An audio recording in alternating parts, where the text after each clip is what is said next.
तो देखिए waste Asia में एक बार फिर एक टाको ट्रेड प्ले आउट हुआ है और वो हॉर्मुज पर टोल वसूलने का जो प्लान था 24 घंटे के भीतर ही डोनाल्ड ट्रंप पलट गए। टाको ट्यूसडे इसको हॉर्मज ने बहुत सही कहा था, तो मैं भी उसको बोरो कर रहा हूँ। टाको ट्यूसडे। टाको ट्यूसडे।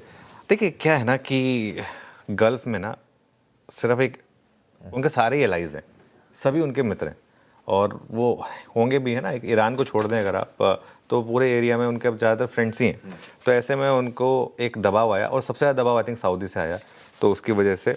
और उन्होंने कहा कि टोल की जगह आप हमारे यहाँ पर इन्वेस्ट करिए, वो उसकी वजह से। सवाल ये है कि इसके बावजूद कच्चा तेल क्यों नहीं नीचे आ रहा है ना। इम्पॉर्टेंट चीज़ ये है। तो ये इसलिए हुआ क्योंकि युद्ध वापस एक लग रहा है कि फुल फोर्स में चल रहा है वहाँ पर। यूएस ने कल रात को इंडियन टाइम 12:30 बजे मैच शुरू हुआ था वैसे, वहाँ फिर हमले किए और फिर नेवल ब्लॉकेट स्टार्ट किया उन्होंने। अपने कुछ 20 शिप्स और खूब सारे एयरक्राफ्ट जो हैं उनके वो तैनात किए वहाँ पर। और जो उनका एक हुसैन शमखानी का एक शिपिंग नेटवर्क है उस पर बैन लगाया उन्होंने। ये सब चीज़ें की। ये बेसिकली जो हुसैन शमखानी है ये ईरान और यूएस के लिए तेल और हथियारों का एक बड़ा कारोबार है इसकी वजह से। तो ये आई थिंक एक रीज़न है। मार्केट को एक लग रहा है कि एक वो फुल फ्लेज वॉर जो है वो वापस तो नहीं आ गई है।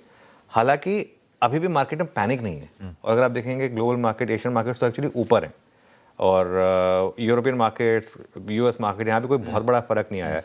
आई थिंक अब हम शायद उस स्टेज में आ रहे हैं जहाँ पर मार्केट इस वॉर के साथ अब जीना सीख रहे हैं। जैसे कि रशिया यूक्रेन वाला वो अभी तक चल रही है लड़ाई, है ना। वो लड़ाई अभी तक चल रही है, उसके साथ हम रहना सीख रहे हैं। तो इस लड़ाई के साथ भी अब शायद मार्केट रहना सीख ले।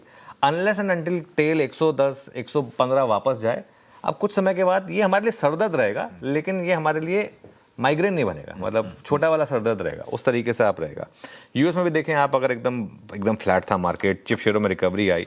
लेकिन ना एक इंपॉर्टेंट फैक्टर जिसको मैं पॉइंट आउट करना चाहता हूँ, मुझे लग रहा है आज शायद रेट सेंसिटिव्स में एक रैली हो जाए वापस, क्योंकि जो यूएस का डेटा है ना, सीपीआई का डेटा, वो काफ़ी इंटरेस्टिंग है।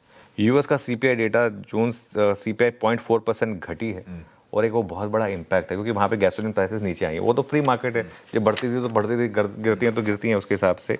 आई थिंक ये एक बहुत बड़ा फैक्टर है जिसकी वजह से एक वो जो रेट हाइक का रिस्क बन रहा था वो थोड़ा कम हुआ है। जब अमेरिका में रेट हाइक का रिस्क कम होता है तो हमारे यहाँ पर भी उसका एक इम्पैक्ट होता है और हमारे यहाँ पर भी उसका आप रेट सेंसिटिव पर एक इम्पैक्ट देखते हैं। तो अगर कच्चा तेल थोड़ा गिरा होता तब तो मैं आउट एंड आउट कॉल लेता आज तो बैंक निफ्टी और ये एनबीएफसी अच्छे चलेंगे।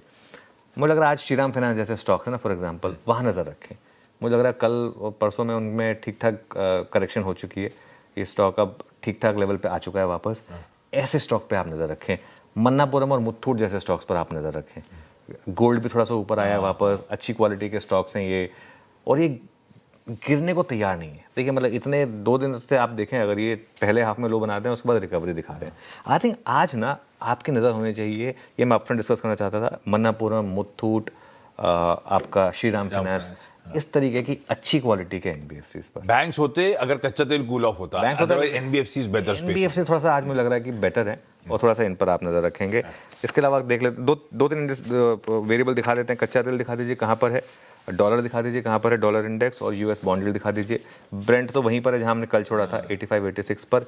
ये देखिए ये 101 के नीचे आया है, 100.78। ये हमारे लिए थोड़ा सा एल्गो पॉजिटिव है और बॉन्ड यील्ड भी नीचे आई है थोड़ी सी, ये भी हमारे लिए थोड़ा सा पॉजिटिव है। तो कुछ